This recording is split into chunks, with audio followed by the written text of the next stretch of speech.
Unspoken Issues. Ladies and gentlemen, welcome to another episode of the Unspoken Issues podcast. Oh my goodness, October is here. And Dean Compton. We're talking about Resident Evil tonight, one of the greatest video game franchises of all time, one of Capcom's biggest successes, and honestly, one of the best zombie franchises of all time, in my opinion. It's weird to think that, like, in the 90s, there wasn't a ton of zombie stuff floating around. That, like, you know, in our age, since, like, you know, basically since The Walking Dead started getting published, and there was the Dawn of the Dead remake in, like, 2003, I want to say, maybe 2004. You know, since then, we've had a lot of zombie stuff, the 28 Days Later stuff, World War Z, etc. But, like, in the 90s, there was a dearth of this stuff, and Resident Evil did more than bridge the gap. Not only did it bridge the gap, it just cemented the whole goddamn river, so you could just run over any part of it that you want. Resident Evil, you know, the first three games, I loved them, played them back in the day. I didn't know this magazine was a thing back in the day, or I'd have been getting it. But, you know, as far as spooky stuff, you can't go wrong with Resident Evil. Biohazard, as they call it in Japan. We got the better end of this deal, though. What do you think, Darry? Wait. I had no idea these existed, but I was very excited when you suggested them because they are from Wildstorm, and I am a Wildstorm mark. Anything from that company, pre or post purchase by DC, I'm on board for, and I hadn't read these, so I was very excited. I have never played a Resident Evil game. I mean, I've played it maybe a couple of times here or there if someone's passed me a controller, but, you know, not the way I have other franchises. So I had no idea. Like you were at a concert and somebody's passing you a joint. Like you're like, these I was things just standing around and somebody just handed me a PlayStation controller. All of a sudden, I'm shooting Tyrant. Well, like back in the day, you know, you'd sit in a basement. Someone would be like, "Oh no, it's my turn to pick something. I'm putting in Resident Evil." And then, you know, it's like, oh, cool, I'm shooting zombies. Yeah, give me the controller. And then you play it. But, you know, I didn't know all the characters' names and things like that. Yeah, these were definitely a product of their time. And I don't mean that in a negative way. I mean, it's funny to watch these comics and then think about the way things would evolve. I mean, if you think about it, like, these are taking the source material pretty seriously. And this is a brand new franchise. So it's really interesting to see comics and video games overlap when, you know, neither was being taken very seriously, but they soon would. You know, this is one of the PlayStation launch titles. So this was, you know, just right on the cusp of things being a big deal. And yeah, to your point, I mean, I feel like Resident Evil is now a household name. So this was like an interesting just before the cusp. And I enjoyed it more than I thought I was going to. 96 was when this released, right? The game released. I know 96 is when the comic released, so I'm pretty sure that the game is happening right around this time as well. The Marvel comic dropped in. Gotcha. Yeah. The Marvel comic dropped in 96. The Wildstorm stuff is from 98 when Resident Evil 2 was dropping. Yeah, it's 1996. At the time, I'm 4 years into a relationship with my soon-to-be wife, and she's coming over. You were going to say your PlayStation or something. I also thought you were going to say like I'm 4 years your PlayStation into a relationship with Neo or something like that. I share that because I remember her being there with me. That's an awesome story. Yeah, lights are out. Started anyway. I know you haven't completed the story. Lights are out. I'm sure, you know, my parents are probably like, "Oh, Jesse's got the lights off again, and he's in there with his girlfriend." But no, what I'm doing is we have got the console TV is the only light in the room, and Resident Evil is on, and we are playing it. And I tell you, man, I think I had that going through a surround sound system at the time, just because I wanted to, you know, I want to feel what I want to get scared, and it was frightening. And congratulations, you did. That was a good game. I remember sitting there playing it going, wow, they have really done something with this. And you're right, Dean, this is probably responsible for a lot of people being inspired by the whole zombie genre of films and games. I mean, this is your survival horror beginning. It's important to note that, like, Resident Evil changed, like, video games, obviously. Like, there was really not a lot like this. My little sister, who was probably too young to be watching me play Resident Evil 2, but there she was, because that's the first one I played. I bought Resident Evil 2 in 1998 when we went to visit Arkansas State, because they had a fucking Babbage's there, baby. I went to Babbage's and got this. When I went back that night, got back home, playing it, Angel's watching. She's like, "Why aren't you killing these zombies?" I'm like, I don't have the ammo. And this is one of the first games I can remember playing where that involves zombies or horror stuff, or else it just like blast everything. I'm like, my goal isn't necessarily to kill all the zombies. My goal is to stay alive. Right. And that stuck with her forever. And she became a huge horror fan from that. That was just not something we really did and saw in video games a lot before then. I'm sure there are a couple, I love video games, but I don't know everything about them. And if somebody knows, one that I'm missing, put that in the comments. It just changed how you would think about it. Obviously very inspired by the George Romero zombies, where, there's a lot of corporate and governmental subterfuge.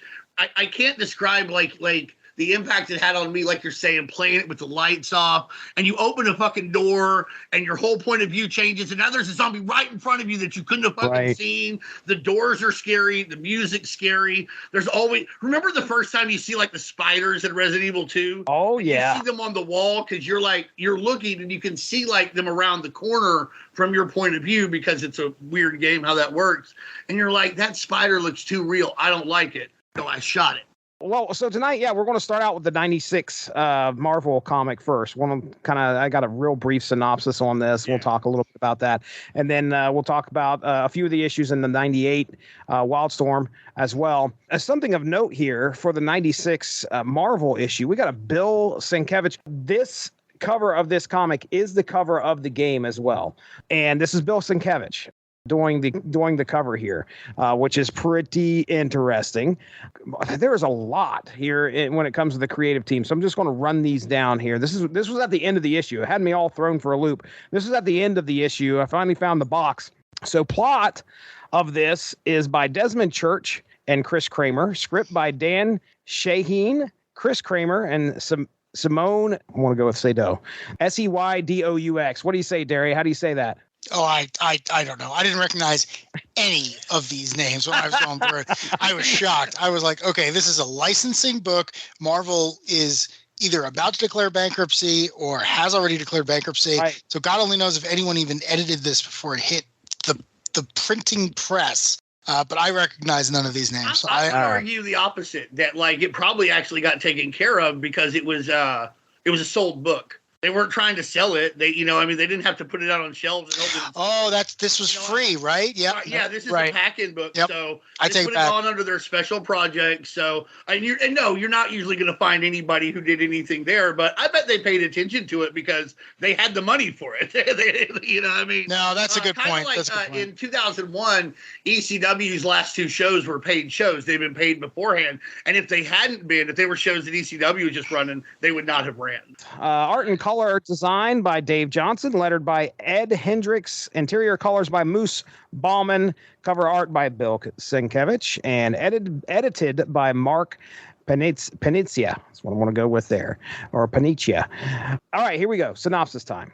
Richard Aiken, a member of the Stars Bravo team, Stars Special Tactics and Rescue Squad team, has survived a helicopter crash. The rest of his team, at least he thinks, has been indisposed by some unspeakable horrors. He's on the run and he's trying to find some shelter, and he finds a nearby mansion. He desperately tries to reach Stars HQ, but soon learns his radio has been damaged. Meanwhile, Albert Wesker realizes the Bravo team is in danger. Now, I say realizes because what we find out is Mr. Wesker purposely did this, although I don't think he was expecting them to crash. I think he was just expecting to delay them. But anyway, Wesker assembles the Stars Alpha team to go send them in to rescue the Bravo team. And here's the Alpha team, all right? We got Barry Burton, weapons expert and oldest member of Stars, dedicated worker and family man. This is straight out of the book, ladies and gentlemen. Right. Then we have Chris Redfield, former Air Force pilot dismissed for insubordination, a renegade but a great thinker and expert marksman. Barry gave him a chance with the team and hasn't regretted it for a minute. It's funny that like they boil it down to insubordination there, because he got discharged from the Air Force because he rescued someone on a secret mission, and they were like, the guy's expendable. Right. Right. He's like, no, I'm not doing that. So insubordinate. It's not like he just kicked some general in the nuts or something. Then we've got Joseph Frost, vehicle specialist, young, curious, and very enthusiastic, newest member of the team. Then Brad Vickers, nicknamed Chicken Heart. What a great nickname.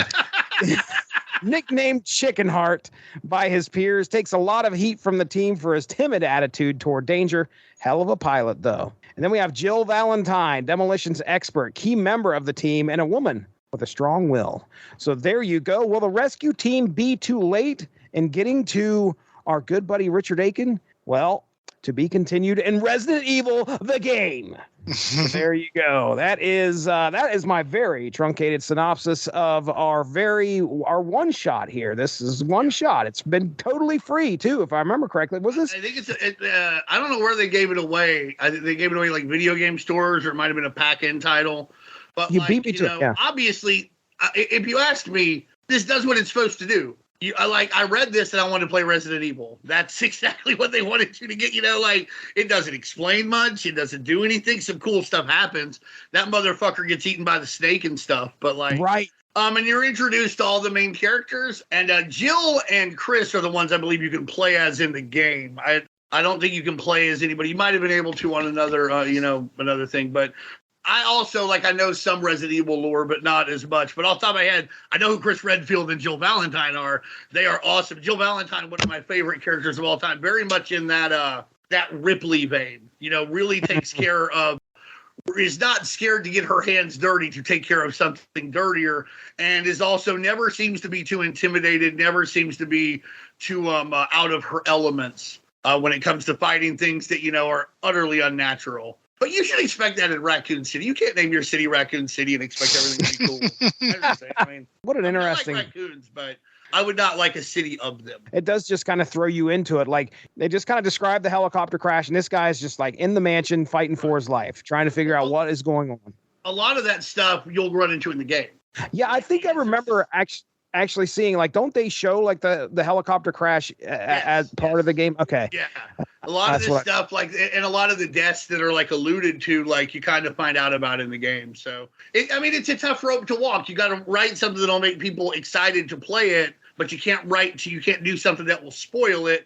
And I think they pulled it off. I think it's great cover, and just like I said, it does what you want it to do, which is make you ready to play some of Capcom's finest video game work. Yeah, I like the idea that this focused very heavily on the conspiracy aspect to it, where it was you're going to fight zombies, but there's a reason you are fighting zombies. And it's a bit more complicated than you're going to learn until presumably you beat the end of the game. Again, I have not played the first Resident Evil. So I got to the end of this and I was like, oh man, I wonder what is going to happen. It did its job.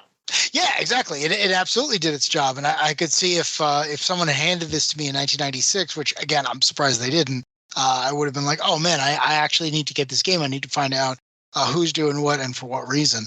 But I will say I had one question, and this was a question that continued into the Wildstorm issues, which was, do we know why, you do a test, you find out that your virus turns people into zombies, you keep going. Do we know what the reason for that is? Are they stronger? Are they faster? When you think of evil corporations, Weyland-Yutani, Umbrella. I mean, Umbrella's up there, okay? And that's the only reason why I could think they want to do this, because they're just fucking evil. I can't remember exactly, but I think it has a lot to do with what you're talking about. It's about I don't want to say anything that's too wrong, but so anybody feel free to correct me, because the game sprawls out. Like I said, after Code Veronica, I haven't played a lot of it, and I didn't beat Code Veronica. I played it 4 or 5 times. There's a Dreamcast exclusive then, and I didn't have one. I think it has to do with everything from making people faster to the Swamp Thing bio-regenerative stuff. We're gonna, we can genetically engineer people to, regrow limbs. They can, be faster, stronger. Maybe they'll never die, etc. And there may be more behind it than that, but I just think that was Umbrella as a corporation, how they would make money. Why they keep going when the T virus, all they can figure out how to do with it is make zombies, and then the G virus is even worse. And I don't know. There's probably more to it than that a super hardcore Resident Evil fan could be able to tell you. But from my standpoint, it's just corporations being corporations. Hey, how are we going to make money off this? And also, let's not tell anybody that it's going badly. Right. Particularly if it's going to affect the environment in any way, shape, or form. So that's my thing. I know that may be too simple. That doesn't explain like also why they become like goddamn Spectre from James Bond, where they have like bases and like super, agents and stuff all over. But that's the best I could come up with. There's a reference later on. Again, I'm skipping ahead to the Wildstorm issues, but you see the log of a doctor, and he talks about how like we are doing cancer research. Like Umbrella is not an evil name. They're not working for the malicious corporation. Like, hey, come work at Umbrella. We are not government funded. We're a private organization. We'll give you unlimited money. We want to cure cancer. We want to cure as many cancers as we can in our lifetime. Fine, great. You attract all this altruistic talent. And one thing I found really interesting was the villains that I'm familiar with just through like cultural osmosis and reading this thing, they're all huge. They're all big. They're all basically living tumors. So I really did like that idea of like a corporation discovers that they couldn't cure cancer, but they can control it and weaponize it and figure out how to make these awful giant creatures that will continue long after their brain functions have ceased. And to your point, they're like, hey, this might be incredibly valuable to one or more governments in the future. We're going to keep developing it and just see if we can get immunity later on. So I'm with you, like evil corporations be evil. But I did like the idea of like, hey, we tried to cure cancer. We actually perfected it. Now we're going to try to make it into a gun. So that is my rough headcanon, being very much the filthy casual of the group. But I think also corporations, big pharma in like our real lives, they have literally said curing cancer. I mean, it's not that they're against it, but what they want to make cancer, it's almost a literal quote, is like a chronic manageable disease. And that's really what Umbrella was going for. Like you said, they learned to control it. And so honestly, Umbrella's not too far from a lot of the corporations we have here in the real world. Yeah, that's a scary thought. This fucking mansion, man. Like he goes into this mansion, of course, there's just around every corner, just like the game. There's like poison gas getting released. Yeah. Does he see any bad plants? I don't remember if he does or not. I don't know. I don't think he runs into anything like that. Yeah, it is bad news all around. But yeah, this is a very quick. I mean, the issue is very, very quick. I mean, you are done with this issue within probably 5 minutes. But again, it just sets everything up. And it should be, because like if you got this given to you at the same time you got the game, you don't want to be like, here is the Arkham Asylum of Resident Evil. It is lettered terribly, and it's all about the psychosexual relationship between Tyrant and Chris Redfield. Yeah, no, you gotta let's play the game. It does have a Sienkiewicz cover, and Sienkiewicz and David McKean occupy the same space in my head. So when you look at this cover, it is pretty frightening. Some guy was like really picking apart the gun that this dude is holding on the front cover, and it's like a mishmash of like 5 different guns. Like there's what looks to be an automatic rifle butt, and then a shotgun at the end. And looking at, if you start picking everything apart that's on there, like this dude's backed into a corner and what looks like tarantulas on each side of him. It does not look fun. They're gigantic spiders, big claw shadows coming at him. I don't blame him for looking a little frightened. And looking like Henry Rollins has been up a few too many days. Yep. Henry Rollins always looks like he's been up a few days. Yeah, but this time he's like he's been up too many days for Henry Rollins. Or Richard. Do you guys like Sienkiewicz? I get into fights all the time. I don't like Sienkiewicz. I think he's overrated. I don't hate him. I you know what? Not hate. I just mean like I'm lukewarm. Okay. How can you be lukewarm? Like what the fuck? I'm just saying, you get someone who was the right age when New Mutants came out, and they think he's the greatest artist that has ever existed. And I'm just like, it's stupid. I don't get it. And whenever I see his name on something, I'm like, I might skip this. I like him a lot. I think that what he does is brilliant. I also think that you can tell, like, if you go back and look at his shit before he, developed the style that he got before the Demon Bear stuff on New Mutants. You look at his Moon Knight and stuff. He had an incredible grasp of how things should work. Because when he breaks these rules, you can actually tell how he's reinforcing them if you look carefully enough. I find personally, I like him better as a cover guy or as a, like, I like his cable card in the first Fleer Ultra X-Men card line. I like this cover. It's hard for me sometimes to read stuff like Elektra Assassin. It's supposed to challenge you, and I respect that. Sometimes I don't really want to be challenged as much. I just want a ninja to, like, kick a guy in the jaw.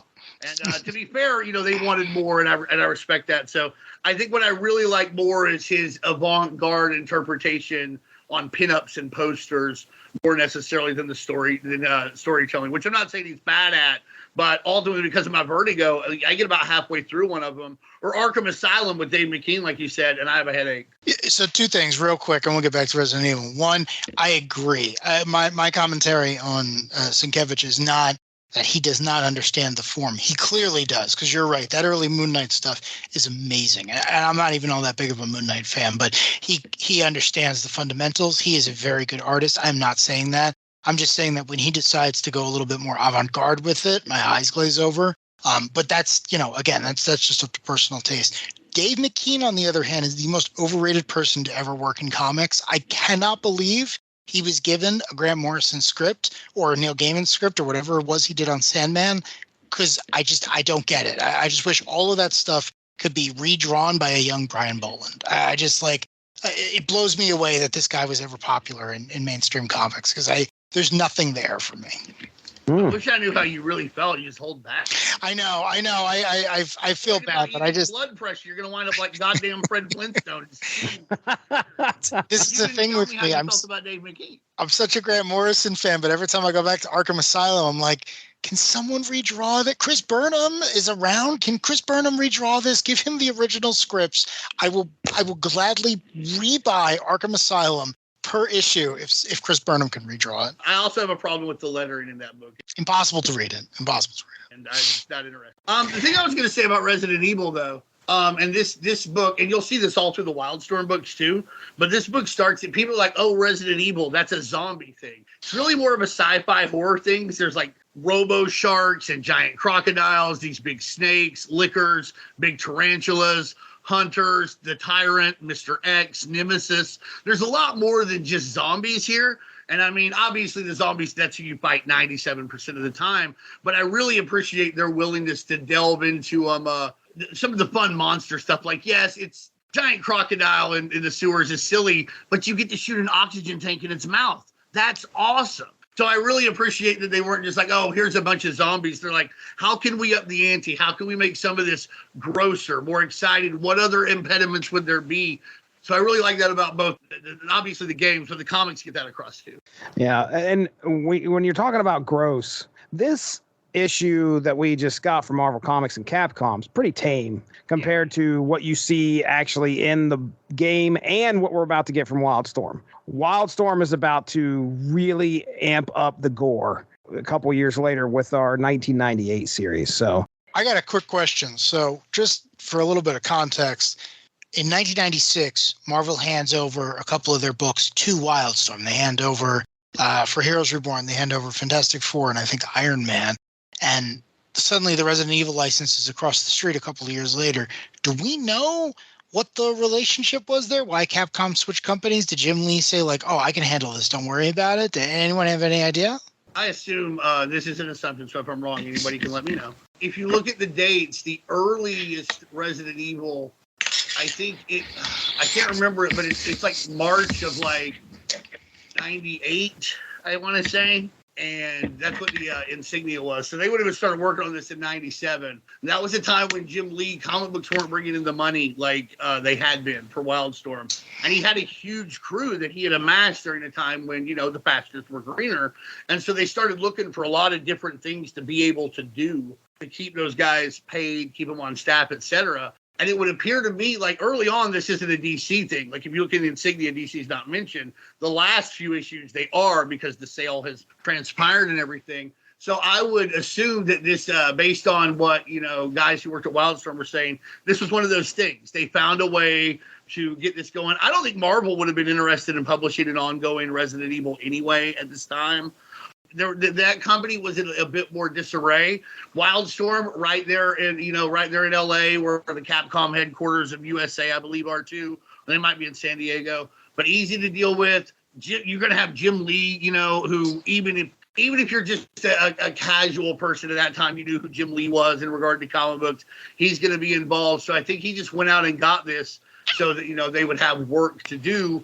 I think that was the right move. I don't think that this would have worked nearly as well at Marvel.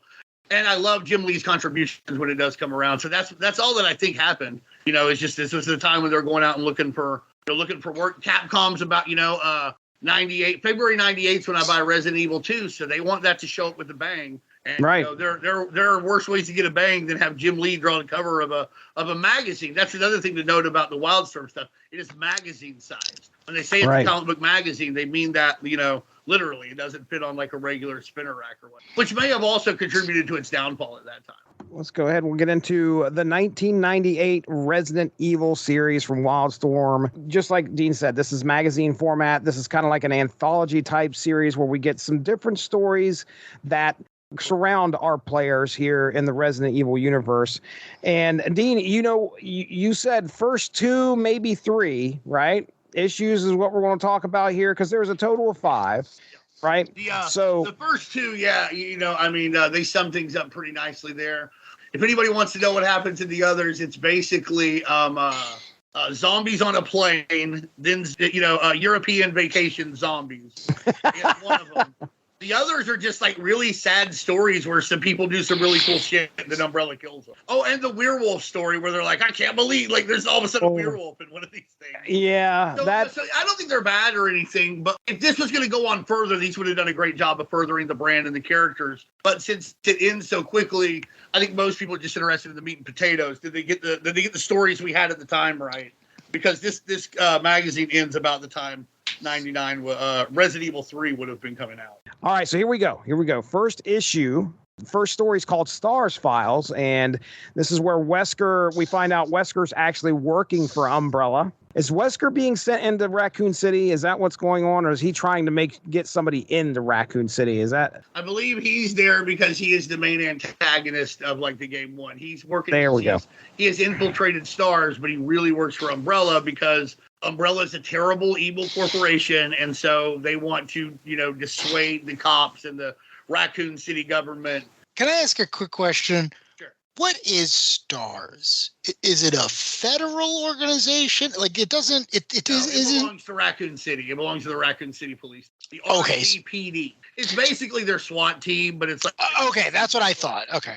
Because the way they were wording certain things, it made it seem like STARS is, again, I said this to you guys before we started recording, but to me it was like G.I. Joe. It's like when they were talking about Jill Valentine, it's like she's a demolitions expert. She drives the wolf pack thing. It was this whole thing like, oh, I didn't know if this was a federal thing. Like, oh, hey, we lost 30% of our city. Someone call in the feds, and then STARS shows up at the city limits. But if it's Raccoon's like SWAT group, then that makes more sense because it is Raccoon SWAT group. Although that doesn't answer like why they are so well funded and equipped and have like. Well, no, it does if you think about it, because it's like it's not like Raccoon Village or Raccoon Town. It's Raccoon City. Like right. The way it's drawn, it's like a major. There's a lot of people. You have to picture it. It's approximately like the size of Milwaukee. Yeah. It's huge, which I really like. And the other thing is, Umbrella very well could be the primary employer, right? Like, I mean, that is canonical. This used to happen, right? You'd get a very large corporation that shows up in a place that doesn't have any other super predators, and it starts building a city. And suddenly, like, we are the Umbrella Corporation. What do we sell? We sell whatever it is that the local people need. And then, we create Raccoon City, which is completely innocuous. It could be anywhere. It could be on the East Coast, the West Coast, the middle of nowhere. It doesn't matter. And then suddenly there are zombies everywhere, and our special, way too highly funded SWAT team is being sent in to deal with them. But that's only so that the federal government, outside authorities don't step in. So it's one of these things where it's like it builds a really good antagonist by having protagonists who have to kind of figure out what's going on. So I actually really like that about it from a plot point. I'll buy that for $1. It's got an OCP like RoboCop feel to it, which again is mythology I'm more familiar with. So Wesker's been in place. He's putting things kind of in line for Umbrella, but he's working at Stars. And what we get to see in our first more evil Henry Peter Gyrick. That's what he looks like. Right. In this first story, it's kind of like a detail of Bravo team's beginning and kind of what happens there. We got Enrico Marini, Richard Aiken, Rebecca Chambers, which is a recurring character here. We saw Richard in the first story we were talking about. Right. Then Forrest Speyer, who is a sniper, I guess, and Kenneth J. Sullivan. So these are all members of Bravo team that we know to make it out of the helicopter crash. And then we find out that Wesker sabotaged the helicopter. And like I said, I don't think he was intentionally trying to ground it. But then we find out later that supposedly Bravo team was like the warm-up meal for these zombies that Umbrella was kind of anticipating. It sounded like Wesker just said, I made sure that they had a little engine trouble so they could delay them getting there or something like that, or possibly so they wouldn't interfere with Umbrella's plans for Raccoon City. Either way, Wesker's a bad guy. That's what you can get out of this. And Bravo team, you get an introduction to them, and two of them matter, and that's about it. It's basically, telling, like, this is where they're starting the retelling of the Resident Evil 1 story. Then we get to go through a story called Who Are These Guys, which I like this one. I thought this one was pretty neat because I barely remember this happening in the game.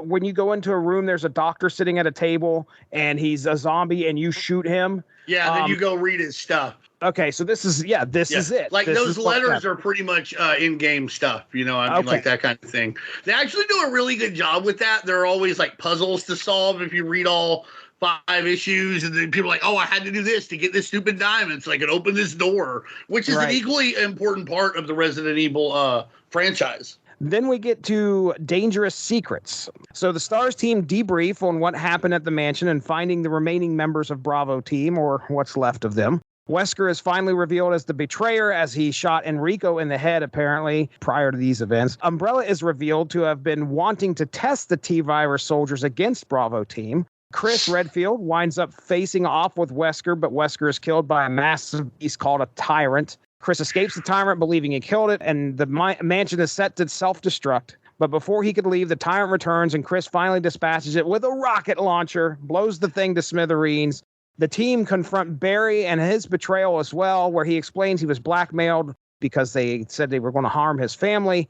Now Stars must prepare for Umbrella releasing the G-Virus. Barry and Rebecca head to Stars HQ, while Jill and Chris head to Europe. It's European vacation time, and possibly get over there, find out about the Umbrella headquarters in Europe, while Leon Kennedy is taking over Raccoon City, and Chris's sister Claire, believing her brother to be in danger, is actually headed to Raccoon City as well. Like, this girl takes it upon herself to head right into there. And those two are the protagonists of Resident Evil 2. There's like 2 discs that come with it. One is the Leon disc, one's the Claire disc. They're similar, but it's not exactly the same. I like the Leon because he got a shotgun. They gave her like a crossbow thing. Fuck that, man. Give me a shotgun. Right. Shotgun. But but Claire Redfield's really cool too. And then our next one is Raccoon City, R.I.P. Things are turning bad in Raccoon City as the G-Virus is spreading fast, turning people into zombie-like creatures, attacking its residents. Ada Wong is in this one. She's trying to get some answers, while Leon Kennedy has arrived. He has arrived at Raccoon City. And that's how we end that issue. Is like Leon standing in the streets, a gun in each hand, and he's blowing some zombies' brains right out of their heads. Eyeballs are flying in this issue. I'm happy. I love the gore. I'll this is what... You're not lukewarm? I'm not lukewarm about the gore. Not in the 90s, boy. No way. They're doing a great job of starting they tell the Resident Evil 1 story. They get the Resident Evil 2 story started, which it'll finish in Resident Evil 2. Number 2, which is funny because the logo of it is like the logo of the game Resident Evil 2. They just put like a hashtag in front of the 2 to know that it's a number. Like you said, plenty of gore, plenty to look at. There's a nice little nods, like this one has the trucker in it, right? Who if you play Resident Evil 2, it starts out with this like cut scene, and there's a trucker who gets bitten. He's like crazy, like, why did he bite me? And like in this, there's like a trucker who's like, what's going on? And he gets bitten, He's like, what the fuck? You couldn't ask for more. Jim Lee cover. And another thing we haven't gotten, I love the Jim Lee cover. It says it right on the front, Jim Lee cover, in case you didn't know. You couldn't ask for more from, to get something started. And another thing we haven't really talked about, too, is like this is also a Resident Evil magazine. There's interviews with people who worked on the game, who did different things, different things for Capcom. And that's pretty neat. Another aspect that, makes it cool if you're already into Resident Evil. But yeah, I loved every bit of it because, I'm a Jill Valentine mark. I love Leon Kennedy. I love Chris Redfield. It's fun to see all the debriefing. It was fun to see them like at the table working out all the stuff you worked out when you played the game. You're like, okay, so this happened and this happened and this happened. And God damn it, these motherfuckers. And of course, anytime that you can solve a problem with an anti-tank missile, I'm in. Yes. I really, really dig that. So there's really nothing to dislike about this whole issue, except for the fact that like, it feels like two teams and there's just like, there's not enough experts on like the Stars team. For instance, Bladed Weapon. It could have been the guy from Madison Square Garden for the Carnage concert. He could have been their Bladed Weapons expert. He's zombies. He could have cut their heads off. He could have done some stuff. They didn't have a Bladed Weapons expert. He could have done that for him. Copyright Marvel, though. Jim Lee couldn't get those rights to that guy, apparently. Just put him in the background. And nobody will know, like Walt Simonson would sneak Clark Kent into shit, he's no, great. I really like the issue. I think if you didn't know anything about Resident Evil, it also did a pretty good job of catching you up on a very complicated world and making you excited to see what was coming next. The one note that I had, I sent to you guys already, and that's the one note about how you could play as Jill and Chris in the game, and as Chris is telling the story, he talks about how he rescues Jill from this cell, and it tickled some stuff in the back of my brain. I'm like, did that happen? And then what I realized is that, oh yeah, you could play as either of these characters, so one of them is going to be in the cell during the game, right? So that's where the whole confusion comes in because, well, I say the confusion because they address it. Like, I don't know if they even needed to be honest, but right. if you're into this game, you're probably like, wait a second now, because when Chris is telling the story, Jill is like, wait a second, I rescued you. And he's like, no time for that. Let me tell the rest of the story. And it's a pretty clever way to address it. I will agree. But it goes from one panel and then it gets brought up again because Chris is like, Rebecca and I armed the mansion's self-destruct system. And then she goes, after springing Jill from her cell. And Jill's like, whatever. So, that's hilarious. I love that. But that's cool, though. It's their relationship. It's a good way to skip the question because like when you read like Tekken manga or you look at like the Street Fighter comics, Mortal Kombat, like they have to tell you like, okay, Liu Kang won Mortal Kombat 1. You know what I mean? Yeah. Like they have to make this happen canonically. That's a definitive. This way they can just say, hey, however you saw it, that's how it happened. My favorite scene, the one that stuck with me, the one that I had to read a few times to make sure that I was getting it correct, was the guy who claims to be a journalist, and he runs into the Carlo's bar and the guy starts pouring him a drink, and then he's like, hey guy, I don't know if you noticed, but there are zombies in the city and you should probably leave. And the guy was like, what are you talking about? And then immediately after that, a bunch of zombies break through the window and the guy's got a shotgun and he's ready to go. And it's like, I love the idea that all of Raccoon City is ready to deal with zombies. They don't know why they're ready to deal with them, but the second they show up, everyone's got a gun in hand. I really appreciated that. And then it's not so much zombies. I mean, this guy runs a bar in the Midwest. He better have a gun.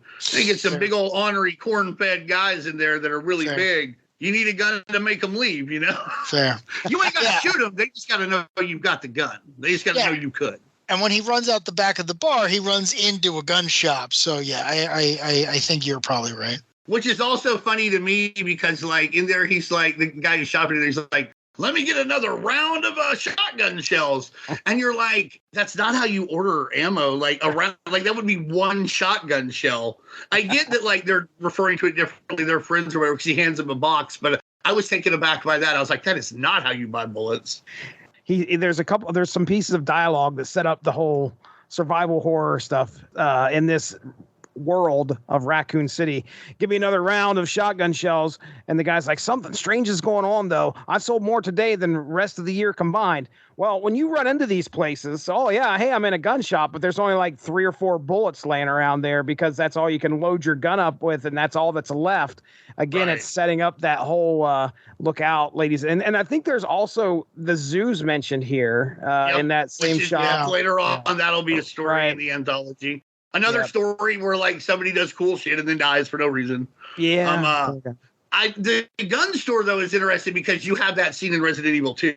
Like at the very beginning, like the zombies crash into the gun store and you're like in there and like they bite the gun store owner or whatever. And if you can just leave, or whatever. But like if you fight them off, you can get a shotgun before you normally would. Oh, so nice. That's a hot tip for anybody looking for some hot 1998 game tips on this. I did not play this game, but reading this book, I certainly want to, if for no other reason, to know what the hell is going on. So mission accomplished. All right. Issue number 2. First story is a new chapter of evil. Pretty much it's Claire and Leon who meet up, get separated, meet up again. Which happens all over the video game Resident Evil 2. They run into some characters. They run into Ada Wong in here. They run into the Birkin family, which I think William is the guy who develops the T virus, and now he's got the G virus, and so does his wife. And his wife's like, I don't want you guys getting the G virus. And they're like, what do you mean the G virus? And Ada Wong is actually a double agent. She acts kind of innocent at the beginning, and then it turns out she's a spy trying to get the G virus. There's some gunplay going on. Annette Birkin, which is William's wife, ends up getting killed. But before that, she's able to kill Ada. And boy, do we get an unearned death scene in there where Ada's like gets shot and falls over the railing. And Leon grabs her arm and I can't remember what he says, but she's like, you should have never cared about me. I'm nobody you should care about anyway. And then she like lets go and dies. Yep. So I'm sure that's all in the game too. I was going to say, I'm sure that's exactly what happens in the game. We also see Sherry Birkin. Sherry Birkin. He drops an elbow on Tyrant. Just making sure you guys are awake. Sherry Birkin, which is William's daughter. It's just all over. It's a very long story. And just like you said, there's a bunch of stuff that's happening here that happens in Resident Evil 2. And it's been so long since I played that game. At the end of the thing, they hop on a train and the place self-destructs. And Claire, Leon, and Sherry all escape. So, like, the government calls in a nuke on Raccoon City, right? Right. But, like, the problem is that dead people are coming back to life. But, like, what's going to cause more dead people than, like, big old nuke? I don't feel like this was thought out. Mutant Menagerie, the next story, which this one is the zoo. William Birkin infects himself with the G virus at the beginning of this, and he makes his way to the zoo and starts like infecting animals all over the place.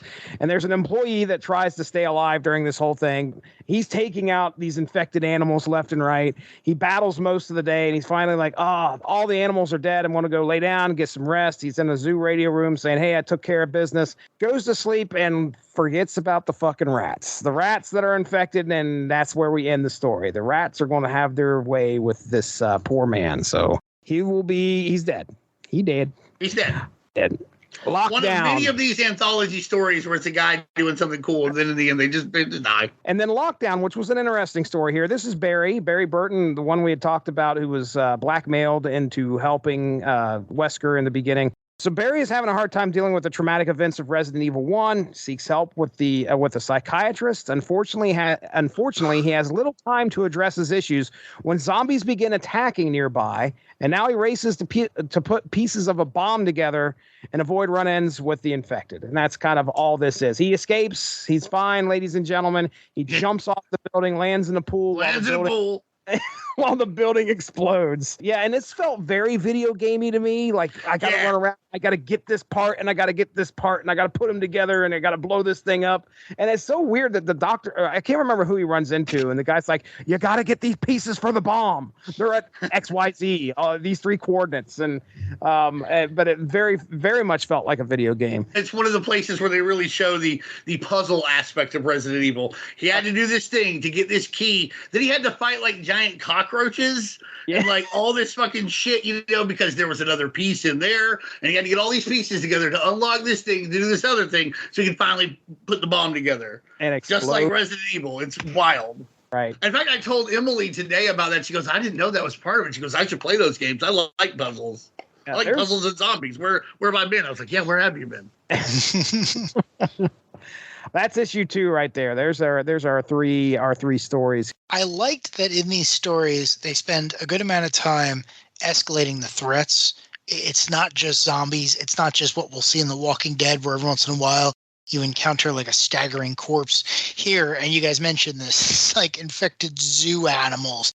It's things with giant eyeballs. It's cockroaches, rats, alligators, you know, all this big like stuff. And I really like the idea that Resident Evil, Biohazard, whatever you're going to call it, said, okay, we're not happy with just one thing. Like, we're going to make sure you have no idea what's going to happen, so you are constantly terrified. And I feel like, you know, if the comics are any indication of how the games were, it makes sense that we're still talking about this all these years later. And I really appreciated that, because there was a lot of imagination on display. And again, as someone who hadn't played the games, this made me want to go, oh, okay, I think I definitely would have enjoyed this back in the day. I might still enjoy it now. One of the most memorable jump scares I remember from the first game, is the dogs jumping through the window. That's burnt in my brain because of how scared I was when that happened. You are not expecting it whatsoever. You're walking down the hall, you're like, la-di-da, holy shit, whoosh, here come these dogs through this window. And, you know, the kind of support what you're saying there, Darry. They're using these other vehicles for this virus, and it's frightening in some ways. So, and also their own research, like they did, like they didn't expose something to like the G or T virus and it became the liquor. They fucking made the liquor. You know, I mean, like they also are just fucking around doing this their own weird shit. And I like the jump scare aspect too of the games. My favorite was in Resident Evil 2, where if you got too close to like the boarded up buildings, a bunch of arms would just reach out and grab you. It didn't like take any like of your energy or anything, but like we're like, oh shit. Man. Yeah, I mean, out of these 3 stories, I think the one that I liked the most was actually the one about the zoo guy. I mean, it was a sad ending, but it was like, I really liked getting outside of the universe and seeing what's happening elsewhere. Yeah. That's probably why we're not, you know, I'm dealing with a character that I don't know anything about. This guy's just got to try and survive. And damn, he's doing a good job doing it. Right. Oh, man. And I think, you know, Resident Evil sometimes, you know, Ada Wong is married to this doctor and the Birkins are together and the Redfields, and then there becomes more and more connections. It becomes somewhat of a, you know, I don't know, a very like hyper connected universe between the characters. It's nice to see that, you know, everybody who gets affected by the zombies, they can't be an Umbrella employee or in Stars. And so it's nice when you see somebody else, you know, not die, but, you know, have to deal with it because, you know, then you can kind of put yourself in those shoes. I have a question for you, Jesse, though. How do you think Cyberforce would have handled this? Oh, man. You know what? I wonder, one of those guys could probably be a Umbrella project, to be honest. That would be Ripclaw, probably. Yeah. If you told me that Cyber Data was an Umbrella subsidiary, I would totally go for that. Yeah, I would believe you. Oh, man. I think it's a good issue. It wraps up the Resident Evil 2 storyline for the most part, right? Like, or is it Summon 3? I can't remember.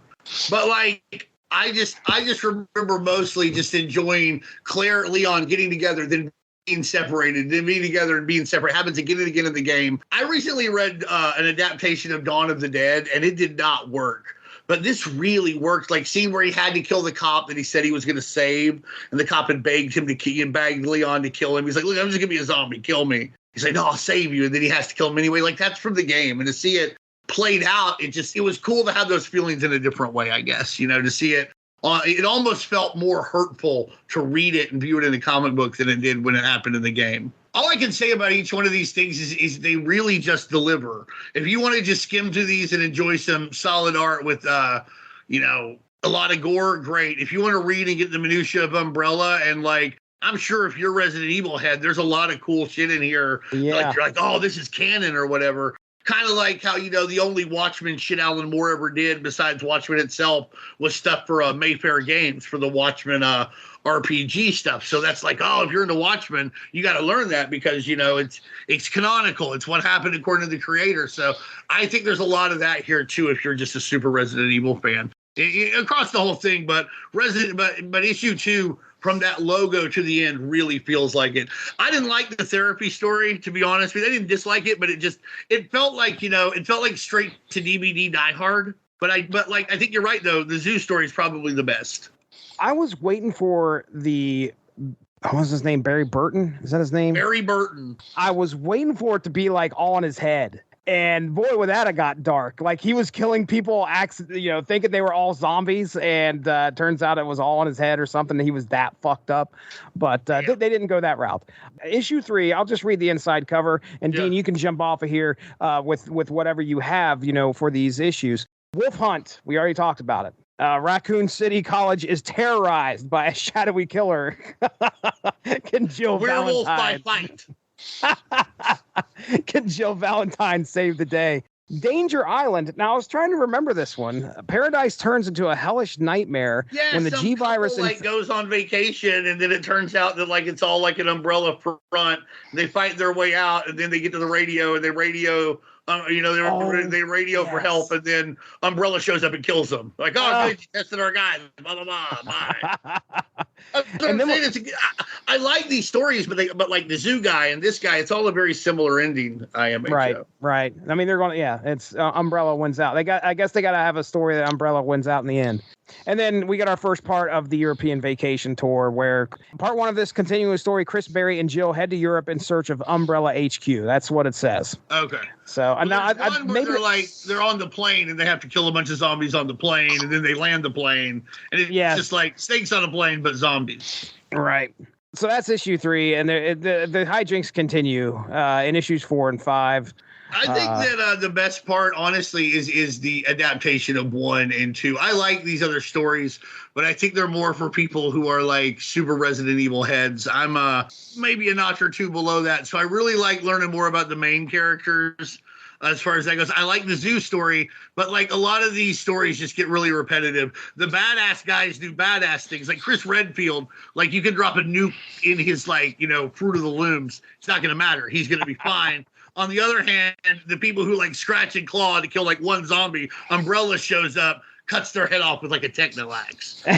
So those aren't real examples. But the whole series is worth a read. I honestly think that if you like Resident Evil or you like Wildstorm, you like that type of production, you like that type of art, you like that type of feel. Really great stuff. Another great Jim Lee cover on number 3. So, there's lots of reasons to get this, whether you're into Resident Evil or not. It's totally better if you're into Resident Evil. But what I do think, and Darry, you kind of attested to this, what it really does, though, is if you weren't, I think it worked to get you kind of interested in it. I like 3 because I like this story with Leslie, the redhead, who is trapped on this island with the love of her life and a series of ridiculous movie monster creatures. Like this feels like it could have had spin-off potential. I particularly like the giant Venus flytrap. Like I was very much involved in their story. And then the other thing I like, which was in the other issues as well, is the interviews. We mentioned before that this was a magazine, and today we would call all this extraneous stuff back matter. But like back in the day, like this was a big deal. Like we're interviewing the producers. We've got some behind the scenes shots. I don't know if you guys read this, but some of the answers given to these interview questions are delightful. It's like, hey, did you play video games growing up? No, I played outside, and I started playing video games when I was older. And it's again, I don't know if it's translation or whatnot, but a lot of the answers come across like, who are you? How did you get in this building? Why are you even allowed to interview me? And I'm sure that's absolutely not the case. But I really enjoyed reading these through the lens of them almost being hostile. And then in issue 3, they randomly have like readers art gallery, which I guess are like people who played Resident Evil, mostly kids. It looks like should not have been playing Resident Evil. Right. Fan art and sent it in, and Lee and his staff were like, "Oh yeah, we are absolutely no questions asked, reproducing this at the smallest possible pixelation." So I really appreciated that. Art by Brian. I can't even see the rest of his last name here. But anyway, I mean, it legitimately looks like my 8-year-old son drew this picture of a zombie getting an arrow through his head, and he's got his thumb up like this. Number one. He's number one. Yep, kid. Yeah. And the one to the left of that is drawn on literally lined loose leaf paper like this. Yeah, no, this art is fine, is great. I'm happy it saw print. Believe me, if I were this kid, I would have been over the moon to see my art get printed. It's just very autographs. Yeah, exactly. It's just very obvious that these are like little kids who are like playing this game, made this art in, mailed it in, and Jim Lee was or whomever the editor was like, "Oh, cool, 2 more pages of content. Let's throw that in."